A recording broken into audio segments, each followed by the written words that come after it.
नमस्कार दोस्तों, स्वागत है आपका अपने ही चैनल एनालिसिस वाला पे। तो जैसा कि आपका आज है 8 मई का आपका जो सेकेंड शिफ्ट का एसएससी एमटीएस का एग्ज़ाम था वो समाप्त हो चुका है।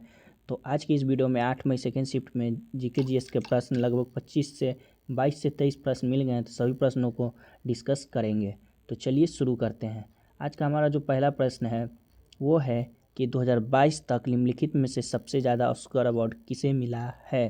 तो आपका जो इसका राइट आंसर हो जाएगा AR रहमान आपका राइट आंसर हो जाएगा। अगला है फ्रीडम इन एक्साइल की आत्मकथा किसकी है। तो जो आपका दलाई लामा इसके राइट आंसर हो जाएंगे, जिनकी पुस्तक फ्रीडम इन एक्साइल है। ये कुछ एक्स्ट्रा फैक्ट्स भी देख लेते हैं। अगर जिन्हें एक्स्ट्रा फैक्ट नहीं देखना होगा तो वो वीडियो स्किप करके आप आगे सिर्फ क्वेश्चन देख सकते हैं। तो चलिए एक्स्ट्रा फैक्ट्स भी देख लेते हैं। यह पुस्तक हापर सैन फ्रांसिसियो द्वारा 1 अगस्त 1991 को प्रकाशित की गई थी।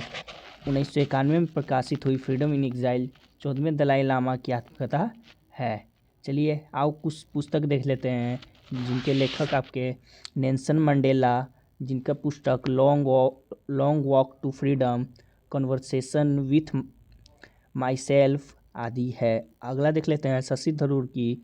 तो the paradoxical prime minister, why how I am Hindu, और APJ अब्दुल कलाम की India 2020, ignited Midas, wings of fire आदि पुस्तक जो कि आपके APJ अब्दुल कलाम की है। अगला क्वेश्चन आया था कि आपका कैप्टन कूल के नाम से किन्हें जाना जाता है। तो जो आपका इसका राइट आंसर हो जाएगा महेंद्र सिंह धोनी, जिन्हें कैप्टन कूल के नाम से भी जाना जाता है।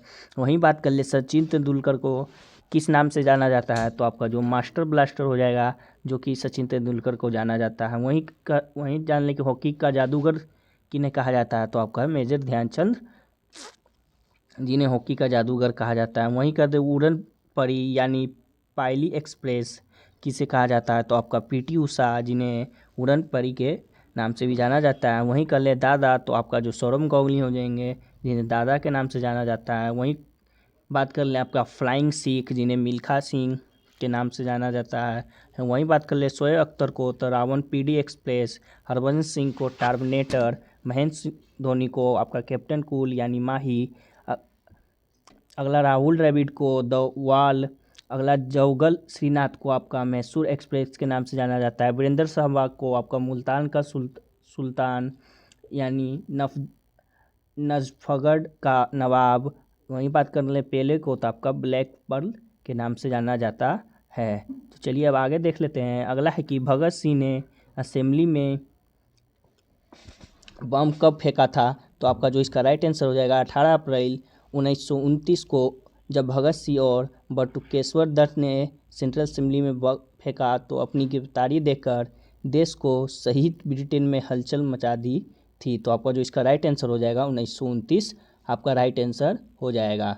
अगला क्वेश्चन है कि केलुचरण महापात्र किस नृत्य शैली से संबंधित है। तो आपका जो ओडिसी आपका इसका राइट आंसर हो जाएगा, जिनका संबंध केलू पात्र का ओडिसी नृत्य से है। संगीत नाट्य एकेडमी द्वारा मान्यता प्राप्त भारत के 8 शास्त्रीय नृत्य में से एक है आपका। अगला है कि ओडिसी एक प्रमुख प्राचीन शास्त्रीय नृत्य है जिसकी उत्पत्ति भारतीय राजा उड़ीसा में हुई थी। अगला है ओडिसी में प्रसिद्ध नाटक हैं सुजाता महापात्र, केलुचरण महापात्र, रतिकांत महापात्र, गंगाधर प्रधान, जो कि आपका ओडिसी के प्रसिद्ध नाटक हैं। अगला है कि केलुचरण महापात्र उड़ीसा के पद्म विभूषण पाने वाले पहले व्यक्ति हैं। चलिए कुछ देख लेते हैं नृत्य और राज्य और प्रसिद्ध कलाकार की। तो आपका जो भारतनाट्यम है वो तमिलनाडु का नृत्य है। वहीं बात कर ले इसके कौन प्रसिद्ध कलाकार है। तो रुक्मणी देवी, अरुण ले, बाल सरस्वती, पद्म सुब्रमण्यम आपके जो प्रसिद्ध कलाकार हैं भारतनाट्यम के। अगला देख लेते हैं कुचिपुड़ी, जो कि आपका आंध्र प्रदेश का नृत्य है। तो इनसे कौन से प्रसिद्ध कलाकार हैं। तो शोभा नायडू,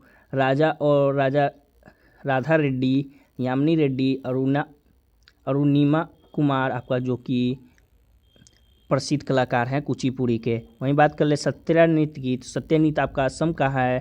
तो रजुमोनी श्रीमंता शंकर देव, जो कि आपका प्रसिद्ध कलाकार हैं सत्यानृत्य के हैं। चलिए आगे अगला प्रश्न देख लेते हैं। अगला प्रश्न आया था कि सती प्रथा का पूर्ण रूप से अंत कब हुआ था। तो देख लेते हैं। लॉर्ड विलियम बेंटिक के गवर्नर जनरलशिप के तहत सती प्रथा को समाप्त कर दिया गया था। तो लॉर्ड विलियम बेंटिक 1828 से 1835 तक अंग्रेज़ों के अधीन भारत के पहले गवर्नर रहे थे। तो सती प्रथा को 1829 में समाप्त कर दिया गया था। तो इसका आपका राइट आंसर 1829 हो जाएगा। वहीं बात कर ले राम मोहन राय को बंगाल पूर्ण जागरण के जनक के रूप में भी जाना जाता है। चलिए अगला प्रश्न देख लेते हैं। चलिए अगला प्रश्न है, निम्नलिखित में से कौन सा राजस्थान का प्रसिद्ध लोक नृत्य है। तो राजस्थान का बात कर ले तो इसका जो आंसर होगा आपका ऑप्शन के अनुसार हो जाएगा। तो बात कर ले राजस्थान में कुछ अन्य महत्वपूर्ण लोक नृत्य की, तो घूमर, चारी, गिनार, झूलन लीला, कालबेलिया, भवाई, काची घोड़ी आपका जो महत्वपूर्ण लोक नृत्य है। तो आपका जो ऑप्शन में था कालबेलिया, शायद ऑप्शन में था, कुछ बता रहे थे, तो आपका कालबेलिया राइट आंसर हो जाएगा। अगला कुछ देख लेते हैं इससे रिलेटेड फैक्ट्स को। तो वीडी नृत्य जो कि आंध्र प्रदेश से जुड़ा एक प्रसिद्ध लोक नृत्य है। राउफ नृत्य जो कि जम्मू और कश्मीर से जुड़ा एक लोक नृत्य है। झोड़ा जो कि हिमाचल प्रदेश और उत्तराखंड से जुड़ा एक लोक नृत्य है। तो चलिए अगला प्रश्न देख लेते हैं। अगला आया था कि फुटबॉल में कितने खिलाड़ी होते हैं। तो प्रत्येक फुटबॉल टीम में 11 खिलाड़ी होते हैं। एक फुटबॉल टीम में 11 खिलाड़ी होते हैं। क्रिकेट और हॉकी टीमों में खिलाड़ियों की संख्या 11 ही आपका होती है। तो चलिए देख लेते हैं कि आपका कौन कौन से खेल में कितने खिलाड़ी होते हैं। तो बेसबॉल में आपका 9 खिलाड़ी होते हैं। आपका हॉकी में 11 खिलाड़ी होते हैं। नेटबॉल में आपका 7 खिलाड़ी होते हैं। वाटर पोलो में आपका 7 खिलाड़ी होते हैं। खो खो में भी आपका 9 खिलाड़ी होते हैं। कबड्डी में आपका 7 खिलाड़ी होते हैं। टेनिस में आपका बात कर ले तो 1 या 2 खिलाड़ी होते हैं। अगला क्रिकेट में आपका 11 खिलाड़ी होते हैं। अगला है कि पोलो में आपका 4 खिलाड़ी होते हैं। रग्बी फुटबॉल में आपका 15 खिलाड़ी। बास्केटबॉल में आपका 5 खिलाड़ी होते हैं। अगला देख लेते हैं बॉक्सिंग में। तो बॉक्सिंग में भी आपका 1 खिलाड़ी होते हैं। लॉन टेनिस में आपका 1 या 2 खिलाड़ी होते हैं। चेस में आपका 2 खिलाड़ी होते हैं। फुटबॉल में भी आपका 11 खिलाड़ी होते हैं। वॉलीबॉल में आपका 6 खिलाड़ी होते हैं। टेबल टेनिस में 1 या 2 खिलाड़ी होते हैं। अगला है कि फुटसल में आपका 5 खिलाड़ी दोनों टीमों में होते हैं। बिलार्ड स्नोकर में आपका 1 खिलाड़ी। बैडमिंटन में आपका 1 से 2 खिलाड़ी या ताश के खेल में आपका 2 खिलाड़ी होते हैं। तो चलिए अगला प्रश्न देख लेते हैं। अगला आया था कि 57 वंश का प्रसिद्ध राज कौन है। यानी 57 वंश का सबसे महत्वपूर्ण शासक पूछा होगा तो आपका जो गौतमी पुत्र सतकर्णी आपका राइट आंसर हो जाएगा। वहीं बात कर ले कि 57 वंश का संस्थापक अगर पूछा होगा तो सिमुक आपका जो कि संस्थापक आपका राइट आंसर हो जाएगा। 57 वंश 60 ईसा पूर्व से 240 ईसा पूर्व भारत का एक प्राचीन राजवंश था जिसने केंद्रीय दक्षिण भारत पर शासन किया था। भारतीय इतिहास में यह राजवंश आंध्र प्रदेश के नाम से भी विख्यात है। 57 वंश का प्रारंभिक राजा सिमुक था। तो वही जो सिमुक था आपका संस्थापक था। इस वंश के राजाओं ने विदेशी आक्रमणियों से जमकर संघर्ष किया था। इन राजाओं ने शक आक्रांताओं को सहजता से भारत में पैर नहीं जमाने दिया।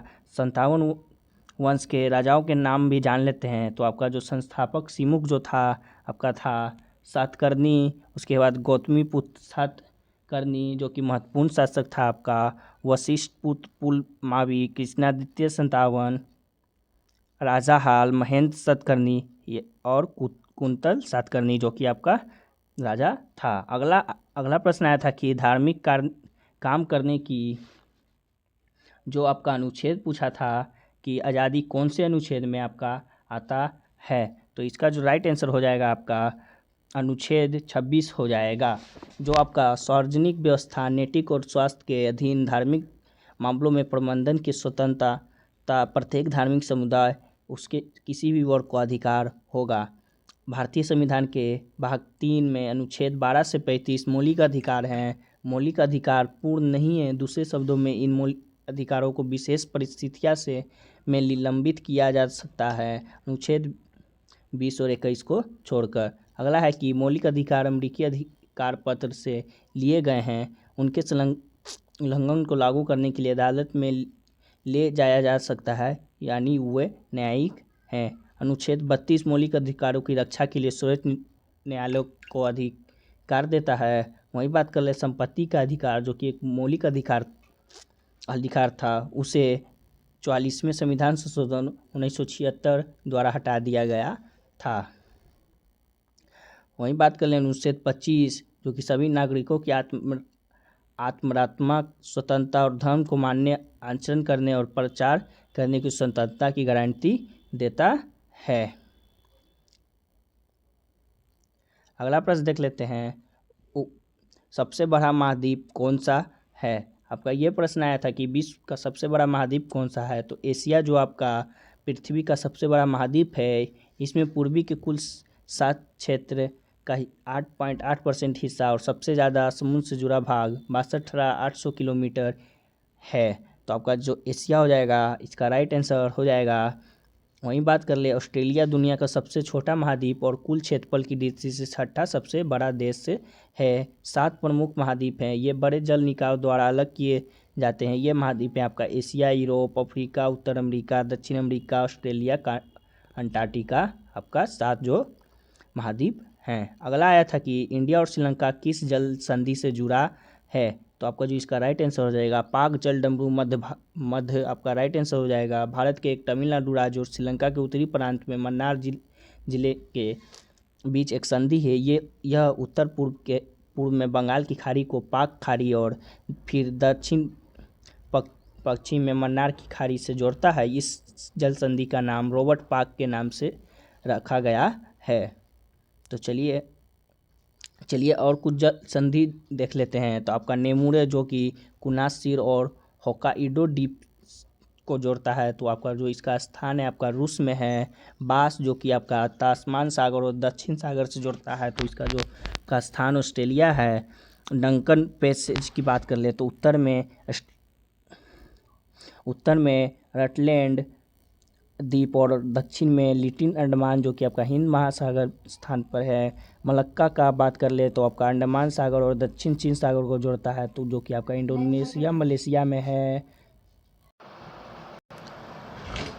अगला प्रश्न आया था कि आपका जिब्राल्टर, जो कि जल संधि है, जो कि आपका भूमध्य सागर और अटलांटिक महासागर से जोड़ता है, तो आपका स्पेन, जो कि मोरक्को में आपका स्थित है। अगला है कि बेरिंग सागर और चुकासी सागर से जोड़ता है, तो आपका अलेक्सा, जो कि अलेक्सा और रूस में आपका स्थित है।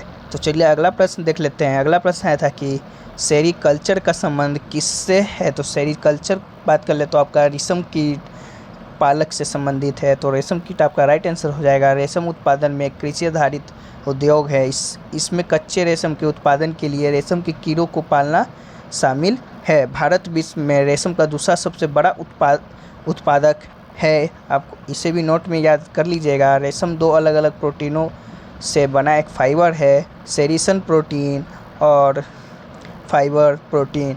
तो चलिए देख लेते हैं कुछ पालन और संबंधित। जो आपका एपीकल्चर आपका मधुमक्खी पालन से संबंधित है। फ्लोरिकल्चर आपका फूलों की खेती से। हॉर्टिकल्चर आपका सब्जी की खेती से। पिसीकल्चर आपका मछली पालन। वार्मिकल्चर आपका केचुआ पालन। विटीकल्चर आपका अंगूर की खेती। फंगीकल्चर आपका मशरूम की खेती से संबंधित है। अगला प्रश्न आया था कि निमोनिया में सबसे ज़्यादा प्रभावित कौन सा शरीर का अंग होता है। तो जो आपका फेफड़ा आपका राइट आंसर हो जाएगा।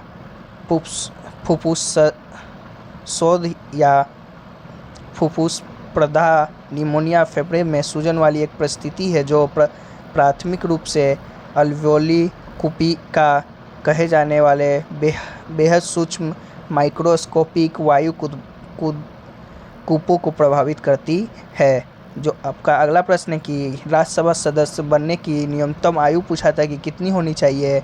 तो आपका 30 वर्ष कम से कम होना आवश्यक है। संविधान के अनुच्छेद 84B के तहत राज्यसभा के सदस्यों की उम्र 30 वर्ष होना आवश्यक है। राज्यसभा में 250 सदस्य हो सकते हैं।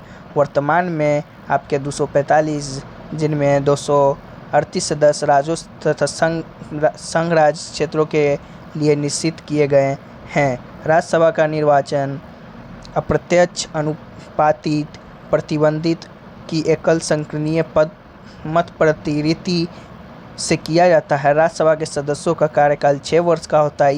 इसके 1/3 सदस्य प्रति दूसरे वर्ष सेवानिवृत्ति होते हैं। तो चलिए अगला प्रश्न देख लेते हैं। अगला आया था कि स्टैंड अप इंडिया योजना किससे संबंधित है।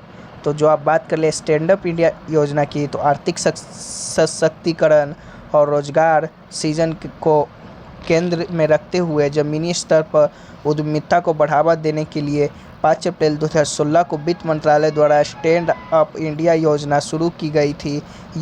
इस योजना को वर्ष 2025 तक के लिए बढ़ा दिया गया है। अगला प्रश्न आया था कि महाराष्ट्र से कौन सी नदी का उद्गम होता है। महाराष्ट्र से कौन सी नदी का उद्गम होता है। तो कृष्णा नदी का उद्गम, जो कि महाराष्ट्र, कर्नाटक और आंध्र प्रदेश से होकर बहती है, अंततः के बंगाल की खाड़ी से मिलती है। तो आपका जो इसका राइट आंसर कृष्णा हो जाएगा। अगला है कि सबसे ज़्यादा लिंग अनुपात किस राज्य का है। तो सभी भारतीय राज्यों में केरल का लिंग अनुपात सबसे अधिक है।